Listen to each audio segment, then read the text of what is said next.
Shellacking the Spurs. Jokic goes wild. Plus a look ahead to the week coming for the Denver Nuggets. The undefeated Denver Nuggets. This is Locked On Nuggets.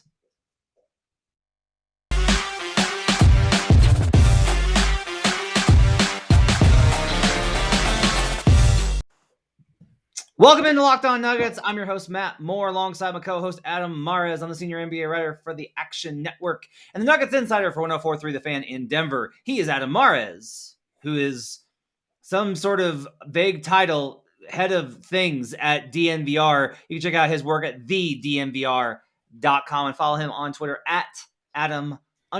You diminish it, man. You diminish me in DNVR. Yeah, DNVR, head of content. Head of content. You haven't given me a title. Every time I ask you, you're like, it's something. I'll call you head of content, Adam Mares for DNVR. TheDNVR.com, great site. Make sure to subscribe over there. Thanks for joining us. If you have not already, please open up your YouTube app on your device and go subscribe to this show on YouTube. Helps us out tremendously. You can check us out on there if you want a video version of this show. So, on today's show, we're going to talk about that win over the Spurs on Friday. Didn't get a chance to get around to it on Friday night because of a whole cluster of things that had occurred to me. But we're going to go over that win over the Spurs and some of Michael Malone's comments, and we'll take a look ahead at the week to come for the Nuggets with some big games on the horizon and hopefully a manageable game on Monday. But it's the Nuggets, so that's never really the plan. We'll get into all that and more. I want to thank you for making Locked On Nuggets your first listen each and every day. We're free, and we're available on all platforms. Do you like being free, Adam? I do. You do like being free? All right. Well, let's be free. Talk about the win over the San Antonio Spurs. I'm going to open this up to you. We need to start with Joker because he was absolutely banana cakes. Where do you want to start with what Jokic did in that game? We could start with the whole game because I just thought he was locked in. The close of the game is what was obviously so impressive, but we asked ourselves, what would Jokic look like? What were our concerns coming in? My concern was, of course, mental fatigue. And I don't think, by the way, we know the answer to that. 2 games, okay, I'm not surprised he hasn't looked fatigued just yet, but he has a seriousness about him, a business-likeness about him this season, a formality to him, even in the way he walks into the arena dressed in a turtleneck and jacket. That just has been a little bit surprising and in some ways refreshing. He was all business in this game, and he was absolutely dominant in a way that was almost mean. That's a word you never use with Jokic, but that was a mean performance from him. And it was incredible. A bad game from the Nuggets, but they won anyway against a pretty underrated Spurs team. Yeah, I thought it was actually a pretty impressive performance by the Spurs. The Spurs have looked better than I thought they would, and I thought they would look okay, so they looked a little bit better than okay. 32 points for Joker, 16 boards, 5 of them offensive, 7 assists, 6 turnovers, but 3 steals, 4 personal fouls, and a plus 14 in the old box score, 14 of 19 from the field, including 2 of 2 from three-point range. Just poor Jakob Poeltl. Just poor. Jakob great is defense. not one of those. Just what? It was great defense. Yeah, it was.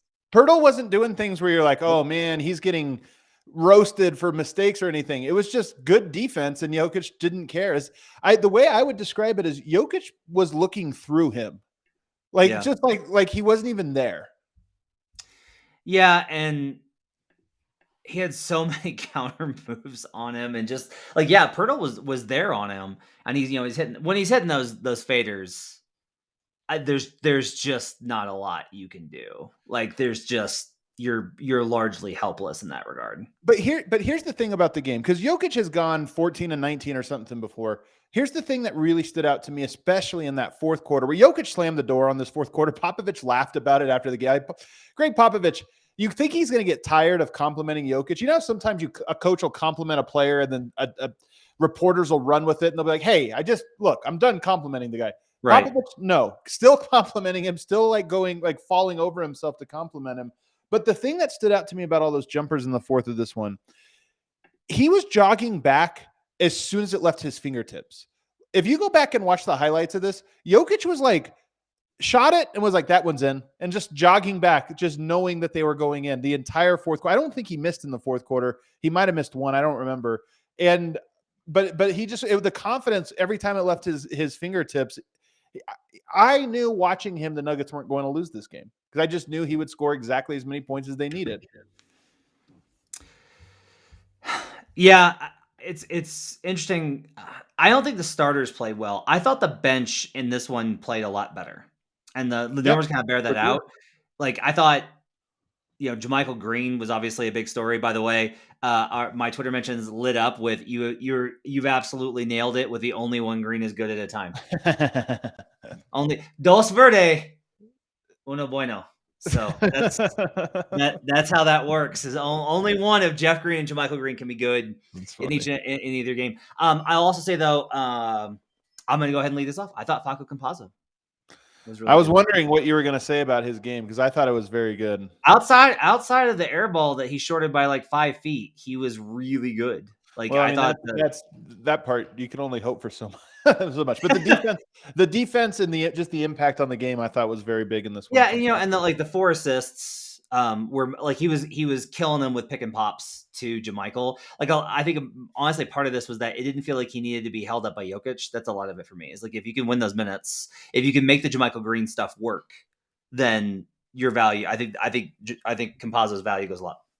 Also, he made 2 baskets in the paint, which is, I know it doesn't sound like that much. We're putting the bar really low here, but it is a lot. And more to the point, after the game, Jokic had such an insightful comment about that, about him personally telling Facu how important it is. Keep your dribble. When you get to the paint, I think he had a great line, something about if once you're in the paint, you're the king or something like that. Like if you can get to the paint, you're the king.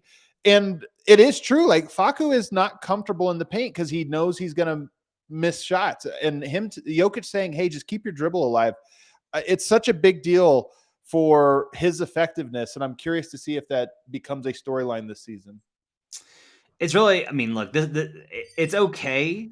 It's okay that Joker basically won this game for them because the value of having an MVP is that you're going to have these nights where, nothing worked, but Joker did his thing and they got the win. And getting it versus a 500, maybe worse Spurs team at home in the opener, that's fine. Like that's okay. Like totally you don't have. They played great in the Suns game. They didn't play great here, and honestly, like that's going to be okay. The fact that in the first game he got a lot of help, and then this one, Porter goes 3 of 10. Gordon has 8 points on threes, only 6 shots. Gordon was fine. Barton 12 points on 13 shots, right? But then like the bench like actually showed up and helped him out. The Nuggets, I think this is one of the things I'm kind of realizing is that like I was high on him, right? 52 wins, took the over, picked them to win the title, etc. But I thought, you and I both talked about like a slow start. This has been a good start. We'll see. It's only 2. It's 2-0. But one of the things that I am kind of that this game is comforting is that like, look, the bench isn't going to be a disaster every night. They're going to be disaster versus teams like the Suns, who have an exceptional bench unit. Right. They're probably going to have a lot of nights where they are a drag, but those nights the starters will probably be pretty good. The Nuggets do have a number of ways that they can beat you. Yeah. And part of that is implicit with how Jokic plays, right? Like you with like Jokic one can beat you in several different ways, but he controls the game so much that he's going to get other guys involved. And again, he's just this tide that lifts all boats. So somebody's going to get lifted, whether it's the bench unit with him or the starters, like somebody's going to have a good night alongside him. I think it's very hard for the entire team to have a bad night except for Joker. That's difficult in the regular season, I think. One important note that you didn't mention from this one, I mean, this is 2 Munders for the Nuggets. A team has yet to score 100 points on them. And I thought Jokic in particular in this last one, we found out today at practice that Michael Malone has implemented a new chain. Defensive player of the game gets a chain. And Jokic got it for game 2, and I think rightfully so. His defense was very strong. Now, the Spurs aren't exactly a dynamic offensive team, but nonetheless, Jokic looked a lot more engaged on that end. And we try to talk about where does Jokic look different. He looks different to me a little bit, just more, I know this is weird, but a little bit more athletic, a little more mobile, a little more athletic, and it translates the most on the defensive end. I think you're absolutely right. Keldon Johnson was really great this game. I just Hey, want to couldn't miss. give him a shout out. 12 of 18, 27 points, 4 boards, 2 I assists, thought 3 Gordon's steals. defense on him was pretty solid. He just was making some really, really good shots. Yeah, actually, I thought the same thing. I had that in my notes. Was like, Gordon was staying with him and doing it, and Gordon had that look at the end, like, man, like I did A everything bummer. right. Like, I'm not supposed to get got by Keldon Johnson when I Right. do everything right, but that's kind of how it goes. Let's take a break. Do you have anything else that you want to touch on Yeah, with I Jokic? want one other thing because I just want to get. There's nothing definitive off of two games. I do think it's funny because like narratives are starting to form, not so much around the Nuggets, but around the NBA. Like you start to see, oh, this team's not good or this team is in trouble. It's like, hey guys, 2 games, man. Like who knows what's But they gonna. count. They do count, but who like that's 2 of 82. Like these things will evolve. But the one thing I'm curious, I just want to say I'm very intrigued. It is meaningful to me that Jokic showed up in a turtleneck and a blazer, and it is meaningful to me that he joked or didn't when asked about it, and he said different man, as in I'm a different man now. I Yeah. just I'm filing it away because this was such a business like performance from him. And again, he's a father, he's a veteran, he's kind of the one of the oldest players on the team. He might be a different man, Matt. I mean, look, like I think everyone those 20s are you change a lot. Like the Yep. person that you are, the difference between 15 and 25, the difference between 20 and 25, the difference Yep. between 25 and 30, those are all massive. Yep. Like, they're all huge. There's a reason that players don't hit their stride until their late 20s. You're not necessarily more athletic than you were when you were 18, 19, 20, 21, or the energy's a little less, He might be right? specifically, He but he is. Yeah, I would agree with that. I will say, like, the questions about he may not win MVP. He may not be on that list because of the way that the award is decided. But I am at this point very firmly in no. He's gonna be that dude every night. Like this is just who he is now. Like yeah, Joker is just an elite player every single night, no matter yeah. no matter what national TV, Twitter things say or who talks about like. He, the Nuggets can win games every single night because of how good Joker is. Go ahead. Jalen Rose had an interesting comment years back where he talked about when you get drafted, you don't know what this like unless you do it. But the game goes from being a game you play for fun to being your job, and Yeah. occasionally it's fun. And I think with Jokic, it's almost like you're coming out the other side to where, in many ways, it is a job and one he's great at. And I'm just wondering if there's a level of seriousness and pride that's just growing in him, where it's like I do think there was a lull maybe 2-3 years ago where it's like, hey, this is a job now and it's this or that. And I wonder if now he's come out the other side to where it's like, no, I'm great at this. And my job is being great at it. It's just that's what it felt like watching him, where he's like, this is who I am. No more moping. Yep. Doesn't complain about doing media. I don't know Doesn't if he's gripe about it. happier, but he's not moping anymore. So that's Yeah. that's kind of what I'm saying. Well, that's the thing is like this is part to borrow a line from Blink 182. This is growing up. Like Yeah. this is it, right? It's like I mean, I'll say this. I didn't have great work ethic until I got out of college, and I was working 3 jobs, sometimes 4, and I was getting about 4 hours at most of sleep a night. But I learned how to work hard then because if I didn't, my power would get shut off. But part of this is just like when this is demanded of you and you're like, "Well, no, I don't want to give up these things." Right. I'm going to show up to work. Like this is part of it. You show up to work, you do your job. Unless you're Kyrie Irving. Let's take a break and we'll come back and we'll do more conversation about some other stuff from the game that I think we probably got to touch on. We'll do that when we come back after a break. But first, let me say about Prize Picks, sponsor of this program. Great daily fantasy app. Make sure to download it right now. It's absolutely phenomenal. They got the best NBA DFS prop game on the market. They offer more NBA props than any other DFS prop operator, and they offer all the superstar players as well as the bench players. Only recording a handful of minutes. So you can get all those deep, deep, deep cuts, which NBA nerds love. Prize Picks offers any prop you can think of, from yardage to touchdowns, even interceptions thrown. And You get a 100% instant deposit match up to $100 if you use promo code NBA. That's promo code NBA for a 100% instant deposit match. You pick 2 to 5 players and over under on their projections, and you can win up to 10 times on an entry. And it's just you versus the projected numbers. You're not playing against everybody else like in those big DFS battles. They allow mixed sport entries, so you can take different ones. Like if you wanted to take the over on Mahomes interceptions, which apparently is a thing now because everything about my favorite football team has gone to hell. Use the award-winning app on both the App Store and Google Play. Entries can be made in 60 seconds or less. It's that easy, and they're safe, and they offer fast withdrawals. Don't hesitate. Check out prizepicks.com and use promo code NBA, or go to the App Store and download the app today. Prize Picks is daily fantasy made easy. We're also brought to you today by DirecTV Stream.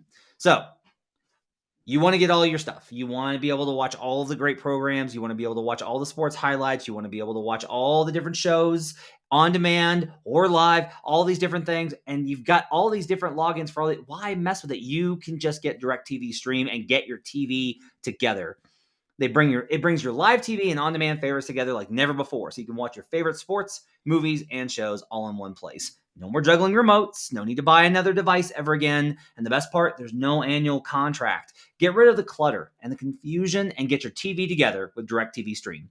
You can learn more at directtv.com. That's directtv.com. Compatible device required. Content varies by package. We'll be right back on Locked On Nuggets.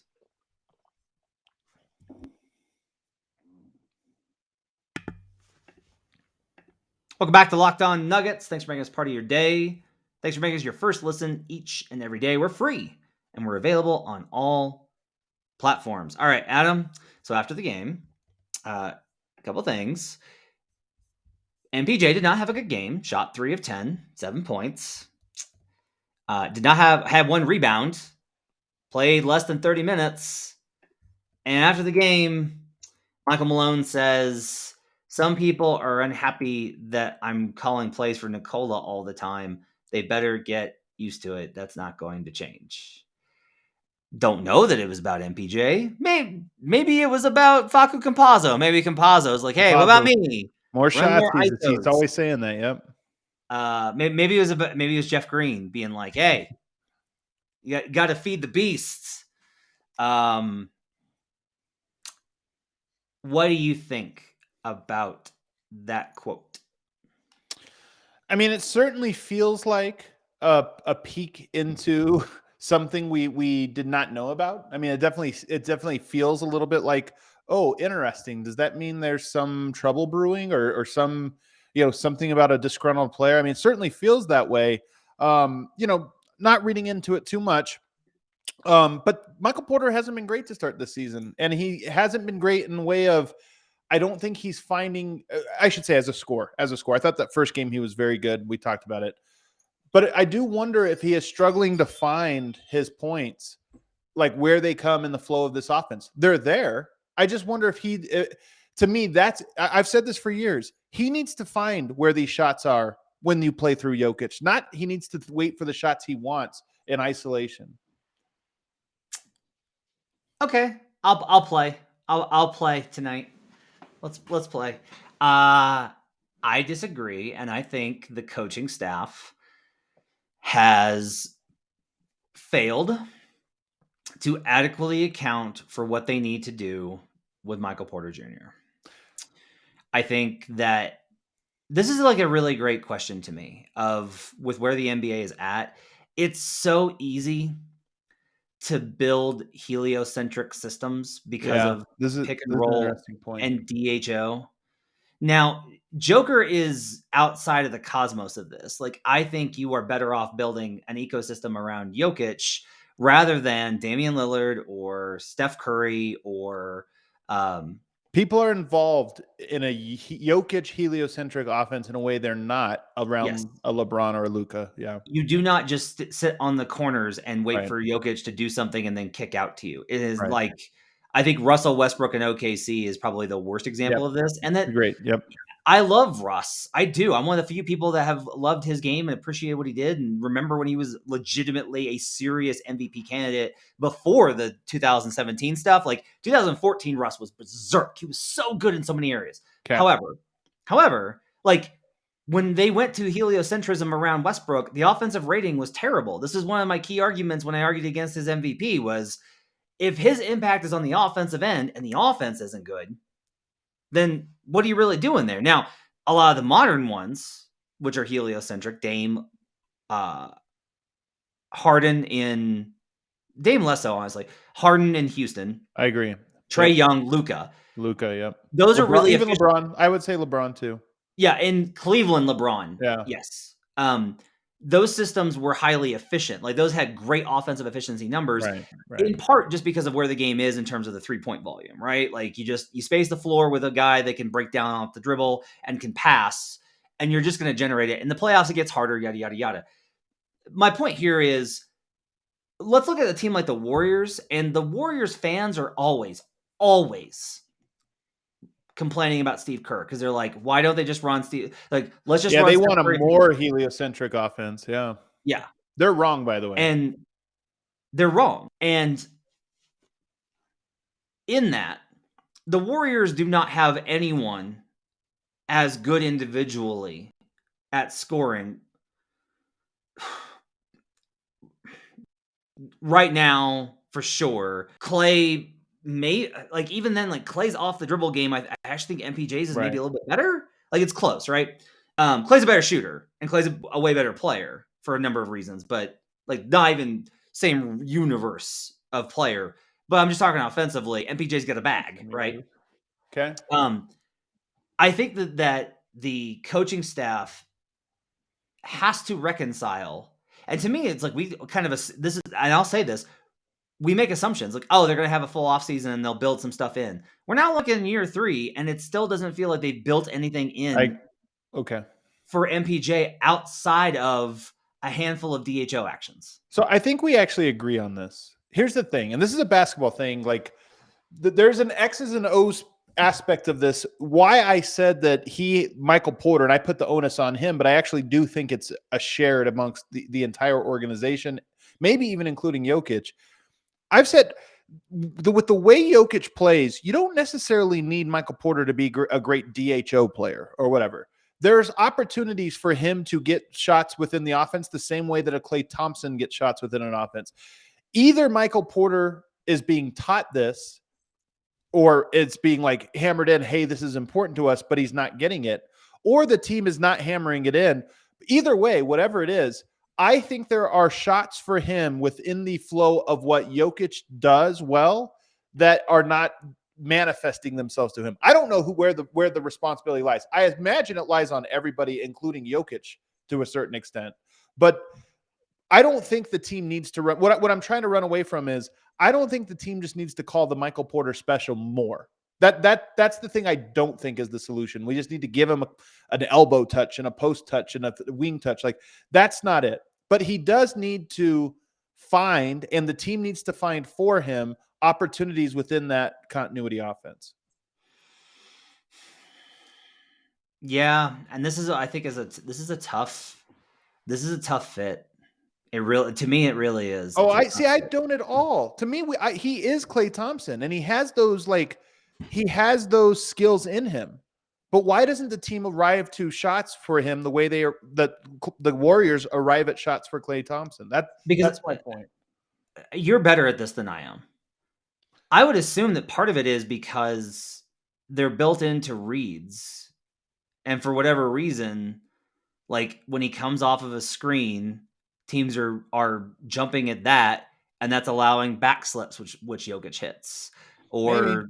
Like this is part of it, right? For me is I wonder how much of it is there's not like one. There's very rarely, right, in a set, like one deliberate option. See, I would have guessed this like in college, it'd be a continuity thing where you're right. You're running a certain sequence, but it's all like if this, then that. Mm-hmm. But when I talk to some of the assistant coaches with the Nuggets over the last few years, they tell me that usually they are calling the specific read they want. And that always blows my mind. I'm always surprised about it. Nonetheless, you can call the plays that would be getting him, hey, this is where we're trying to get you on this flare screen or on this or that. And again, it should generate more shots for him than what it is, not just through 2 games, but even last year. I think in part some of this is that I don't necessarily think that he's comfortable in those reads, and that's where you're talking about, right? Is like you're like, but you can get shots as part of this, and you could still have like this huge night. I just I always wind up going back to there are so many. I mean, this is a huge thing to me is that there's just so many players that they visualize who they are, and the idea of altering that feels wrong Right. to them. Like this is why the whole analytics thing causes like such a real itch up the backside is they really hate the idea of, but I don't want to take that shot. Like I don't want to take a Right. three. I want even though with a guy running at me, I want to pump fake to take 2 dribbles in and take a jumper. Like Right. that feels natural to me. And that's not something I disagree with. Like as a guy that's very analytically forward, that's where I'm like, well, it depends on how good you are at it, right? Like if you're LaMarcus Aldridge, then sure. I think that's great. DeMar DeRozan, that's a better one. Like DeMar DeRozan's better from the mid-range. He's one of the best mid-range shooters in the league. That's a great shot for him. If he's open, DeRozan's killing that all day.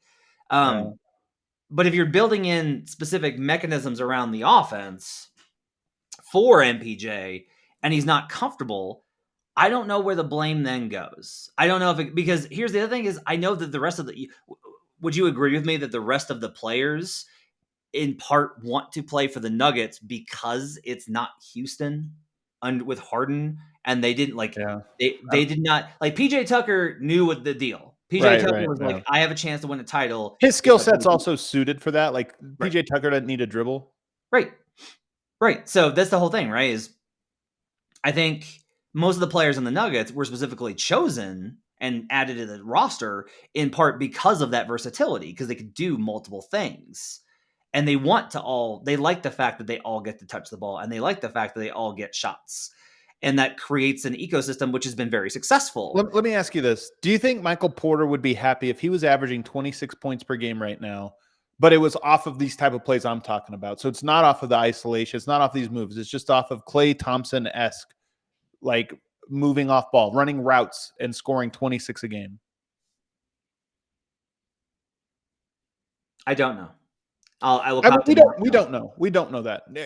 All I'm saying is like I think most people would have an opinion, and for me, he has said so many of the right things about wanting to win, and because these things are not mutually exclusive, and I in my younger days would have associated them as such. Like I have been incredibly critical of Carmelo Anthony his entire career, and will continue to be. Because I don't think that he makes the right decisions from what's best for a team standpoint. I don't think he raises any boats, right? But part of it is the reason that Melo takes the shots that he does, and the reason that Melo has always played the way that he did is because Carmelo Anthony really, truly in his heart believes that his team can win if he does that. It is not, I don't care if we win. I will do this. It is, no, you give me this chance and I will put up 50 and we will win. Right. Yeah. Now, he's wrong. Right. But that doesn't change the mindset of it. And this is the whole thing with MPJ. And this has been the thing since the very beginning with him with all the tension is that MPJ is not saying, but I got to get mine. MPJ is saying, if you let me get mine, we can win. And that's going to be tough for him to see the team still be successful without him doing this stuff. Like they barely get by the Spurs. Well, if he ran more stuff for just me and let me cook, we would need to do that. And this is where I do think, like, look, but I don't know I'll say this.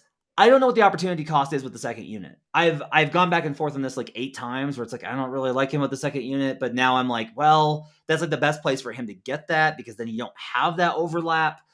Because that's part of it is the bench was good in the Spurs game.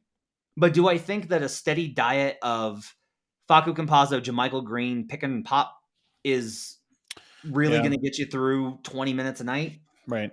You're getting a little far afield here, though, because I just wanted to stick with Michael Porter here. I would say we don't know the answer to my question, but I do think that it's more likely to be yes than not. And only because I think he wants shots because he's really good at taking and making shots, and he's not finding shots right now. Ironically, the Nuggets are playing great. And even if you go back to last year, the Nuggets were winning. Like when him and Jokic are on the court, the Nuggets offensive rating is insane. Even when Porter only scores 7 points, it's like he has that gravitational effect on the team, whether he's scoring or not.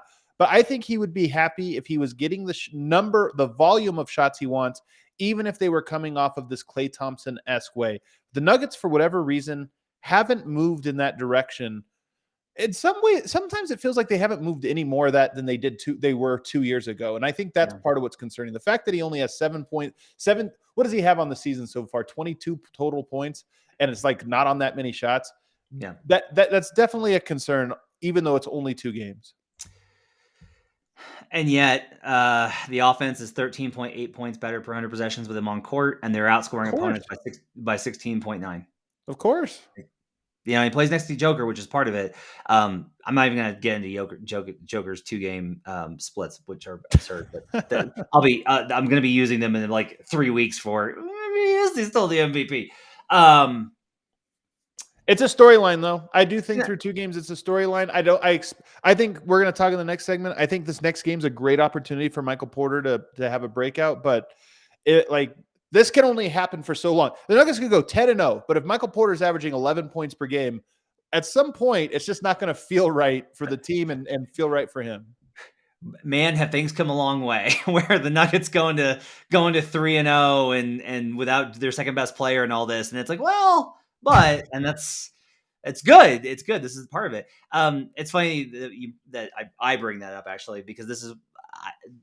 Again, this makes me appreciate Murray so much, where I would have thought that Murray would be of this ilk when he was younger, and he just wasn't. Like, I really want to go back sometime, and time makes guys open up more. I really want to find out what the dynamic was like early in Jamal's career, and to find out,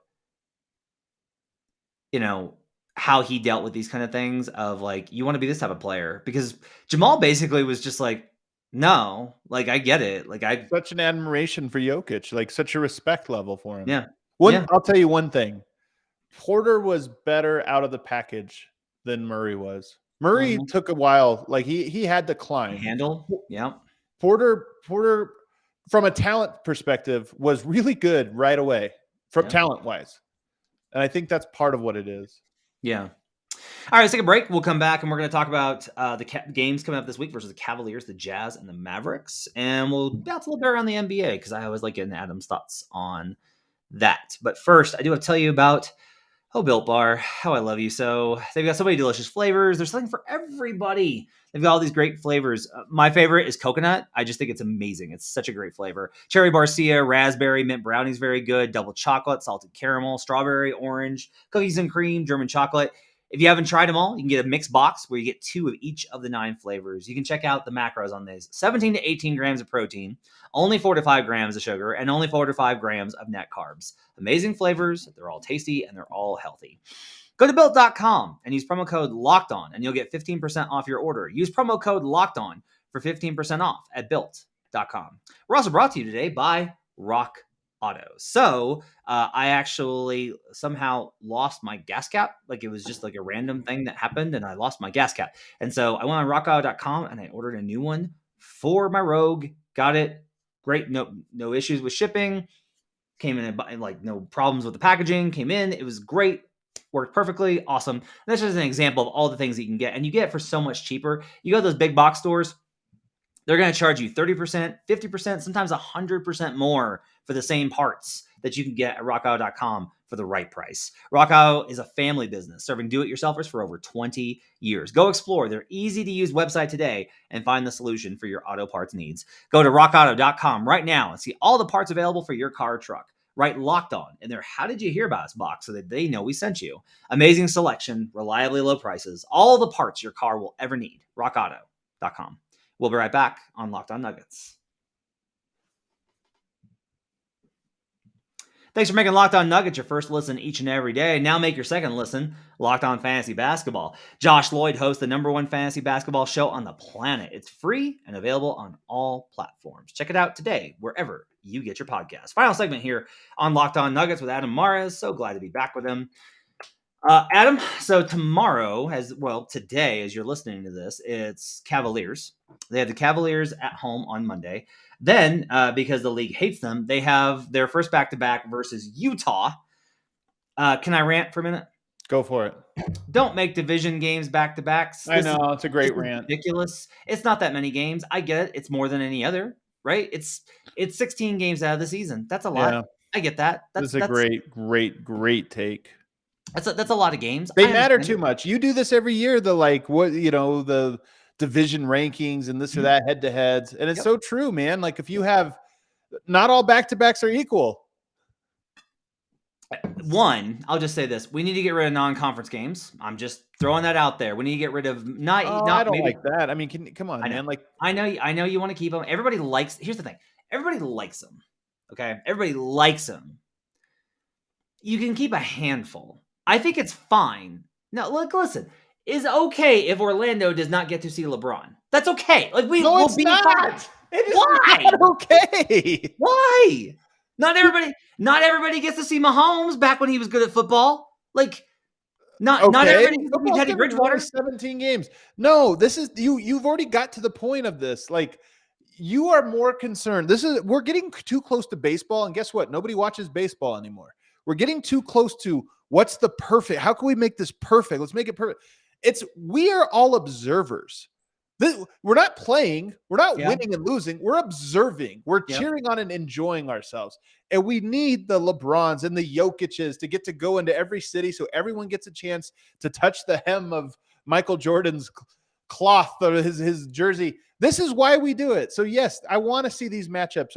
We want to see the Magic versus Jordan twice a year. Like that's the whole point of it. Doesn't matter if it makes it imperfect.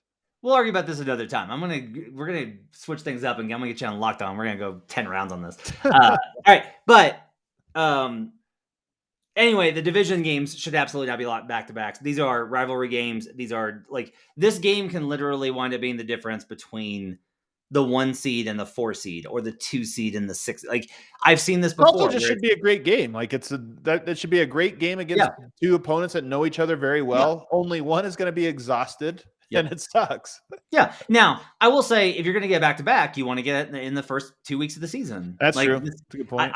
That's why I've been a little bit like when people have tried to defend their various teams' crappy performances, they've been like, "Well, they were in the back to back." I'm like, they started. Come on, we started the season 10 days ago. Buck up, all right. All right. It's January. I hear you. Still makes a difference. But yeah, it definitely makes a difference. It objectively makes a difference, and it makes the game worse, and it increases the likelihood of the Jazz winning. The Cavs game. So I've watched 3 Cavs games so far, because that's the thing I try to do with my life. That's a flex. Yep. And so I will tell you, Darius Garland didn't play last game, and they changed up the starting rotation, and it unlocked a lot of stuff for them. They put Rubio in with Sexton, and so he was incredible. I watched that game too because I too am a masochist. Yeah, so like they have Sexton, who's just like individual offense and just like does his thing, and then Rubio, who could actually like coordinate things. I'm pretty sure how the splits are going to work out this year is that the Sexton Rubio minutes are going to be good, and the Garland Rubio minutes are going to be good, and the Sexton Garland minutes are going to be and the Rubio without either one of them is going to be pretty bad. That's how it was in the first game. Like the Rubio non-Sexton Garland minutes were disastrous. Yeah, you're right. That's a great. I agree with you. That's a really good take. Credit to JB Bickerstaff because he started the game the first 2 nights of the season. He played Lauri Markkanen at 3 alongside Evan Mobley and Jarrett Allen. And even though the numbers for the starting unit were very good, like I watched those games, it was a disaster. Like Markkanen cannot play 3. Don't ever do that. So he sat Mobley, who's a rookie. And like Mobley's doing a lot of awesome things. Like Mobley's going to look like he's going to impress you tomorrow. He's going to look. Oh yeah, I love Mobley. Yeah, me too. I thought he was the best player in the class. I love Cade. Just to be clear, love Cade. But I thought Mobley was the best player in the class. However, he's gonna look good. But I always think this is funny where a rookie will look really good, and then you look at the box plus minus, and it's always negative, and everyone goes like, "Well, that's why you can't trust box plus minus because he was right." And it's like, well, look, if I have all of these rookies, including Kevin Durant, mind you, and they're all losing their minutes, this tells you about like the little things in the NBA that make a big difference. So anyway, They move Markkanen to 4, put Okoro in the starting unit, and are playing Markkanen and Allen together. That's a much better starting combo. So you got Jared Allen, who's like big leaper, up and down pogo guy, the kind of guy that I will go ahead and formally say it used to bother Nikola Jokic. Not I still think. I mean, we'll still tough matchup. Look. This is one of my takes on Cleveland. They're not that great of a team, but they have really quick, shifty guards, and they have a pogo stick center that rolls to the rim. Two things that Denver has struggled with in the past. I mean, it's a little bit of an Ish Smith, Rashawn Holmes vibe here. So, like, you kind of got both pieces that have traditionally bothered Denver. Yeah, and like, look, Rubio is a really good defender, and he's going to pressure the ball a lot and try and jam things up.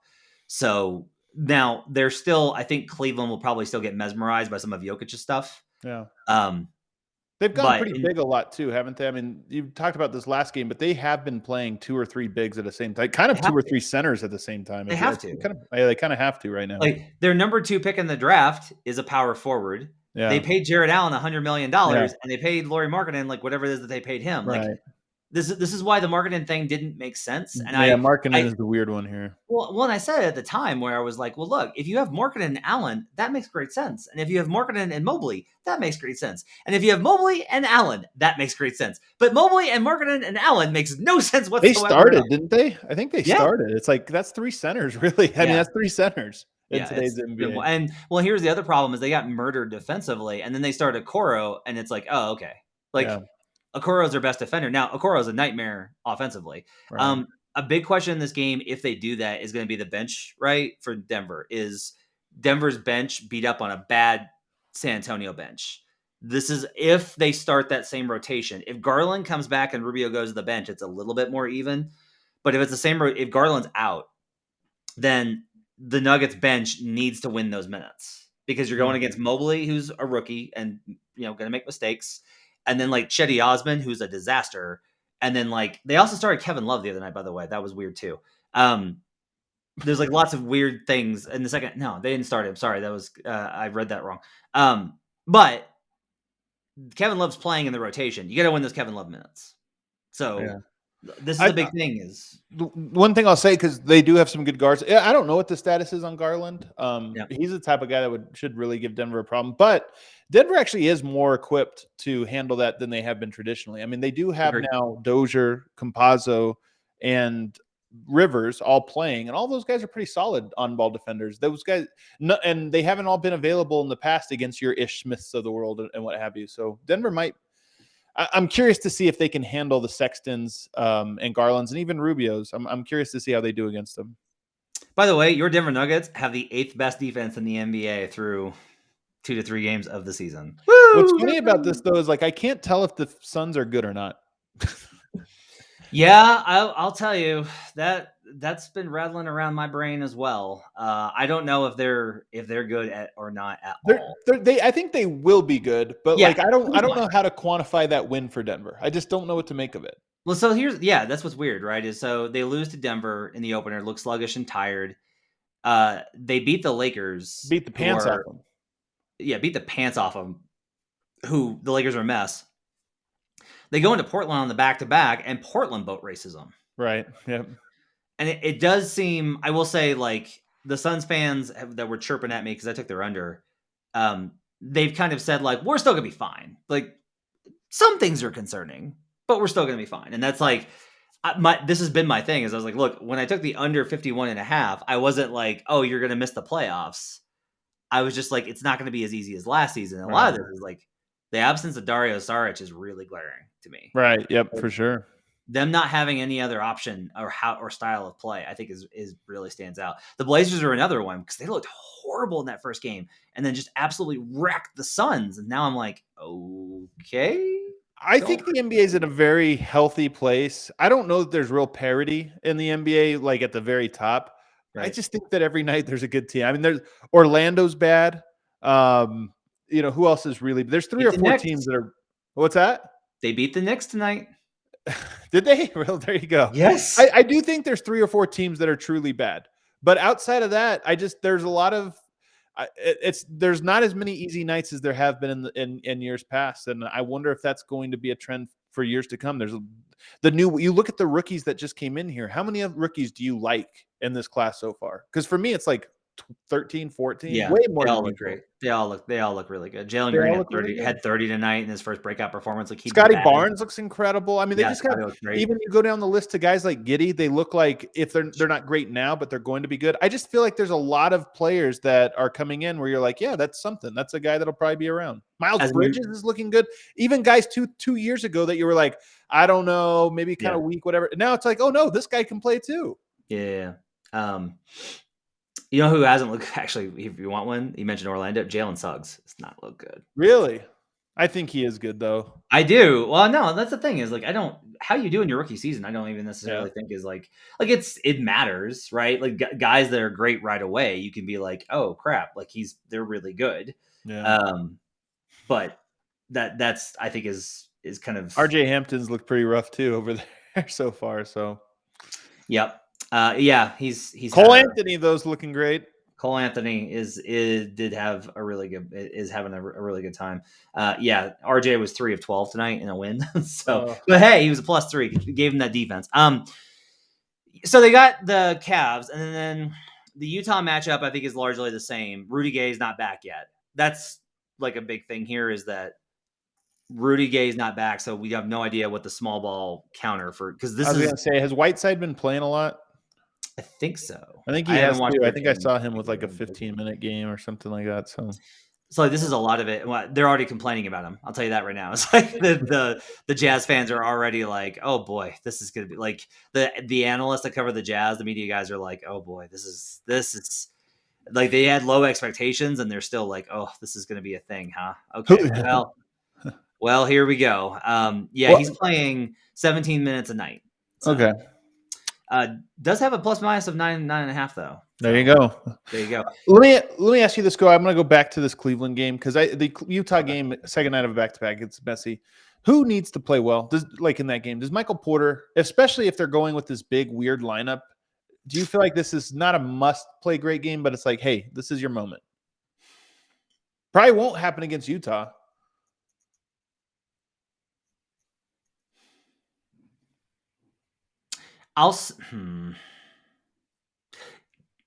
Okay, yeah, I will. I will go ahead and say because like my hesitation here, like this is the thing that I run into where I will mention guys and people that will like laugh because they're like that guy. Come on, you think that guy matters? But like, look, the most likely matchup for him for MPJ tomorrow is actually instead of Markkanen is probably Isaac Okoro, Right. who I think even though he's young and again terrible offensively, I love him He can defensively. guard. Yeah, he can guard. But at the same time, like, look, MPJ is $100 million player. He's a max player. Like, I can't be like, oh, I don't know if he can beat Isaac Okoro. No, like, okay, he's been given this money, he needs to dominate. But again, this returns to the question of that depends on what they do with him, right? Like Malone's doubling down on, well, I'm not going to stop giving touches to the MVP, man.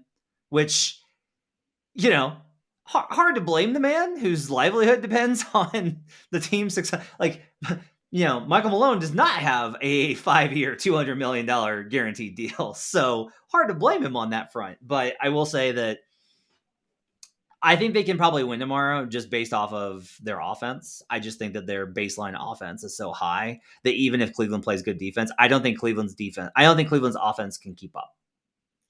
Like, Garland and Sexton have had their moments in Denver for sure. I think simply the presence of Aaron Gordon as a deterrent on one or the other helps, right? Like just having Gordon, the defensive numbers have been good for Denver. Well, you know, you and I are probably in the same boat of being like, well, we'll see how that goes. But, you know, I think this isn't a team that I expect to be great offensively. I don't expect them to be great defensively, honestly. Like the other thing I will tell you is I watched them in a game versus Charlotte that I may have had a wager on, and they had just an absolutely catastrophic fourth quarter meltdown. I mean, it was catastrophic. They're still very, very young. Yeah. They're Yeah, prone to and that. yeah, they're 24th in defensive rating, and a lot of it was just like they just turned the ball over like 18 times in the span of a few minutes, and it was really difficult. So I do want to hit one more matchup before we're out of here. We'll talk about it more obviously as the week goes on as we get closer to the game. But Friday game, they're facing the Mavericks. I'm very interested in that game. Dallas looked wretched in their opening loss versus Atlanta. And they still have a bottom 5 half-court offensive rating, despite putting up a 128 in the second half versus Toronto, because they basically just said, here, Luka, go do some stuff. And Luka went and did some stuff, and Toronto, I think, is actually sneaky bad. So this Dallas matchup I'm very curious about, because the Mavericks don't really know who they are right now. There's who Jason Kidd wants them to be and who Kristaps Porzingis wants them to be. And then there's the best version of themselves that doesn't have anything on those.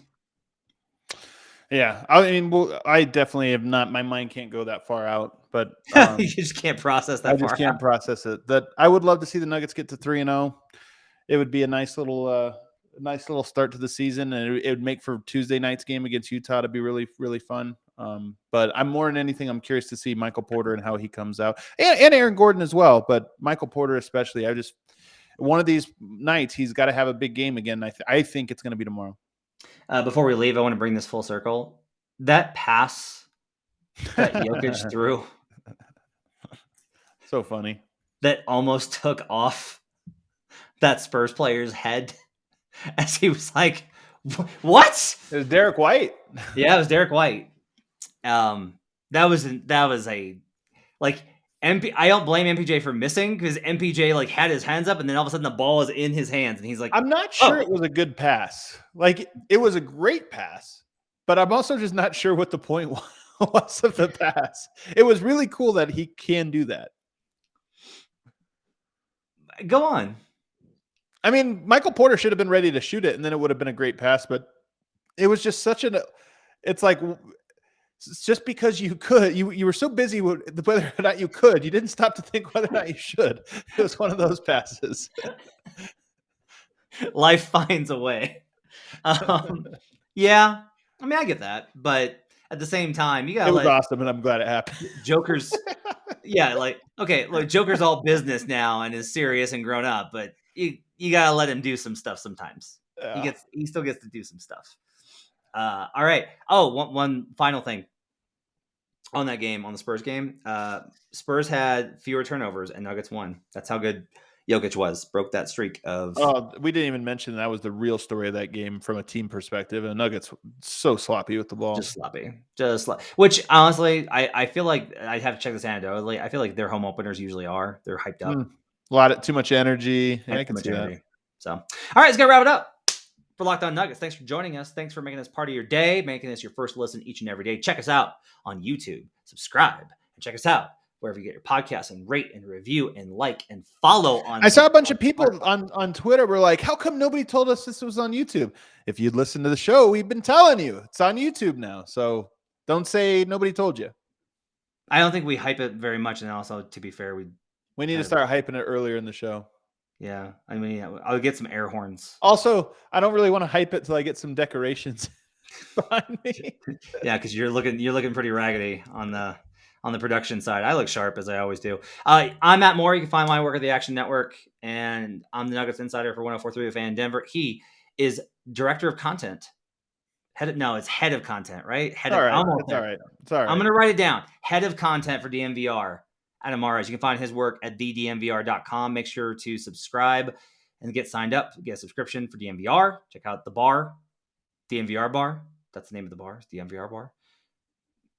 You guys need to move it to a location where the street name rhymes with it. DMVR bar on First and DeMar. Anyway, we'll be back tomorrow with another episode after the Nuggets game versus the Cavaliers. Thanks for joining us. We'll see you guys again next time on Locked On Nuggets.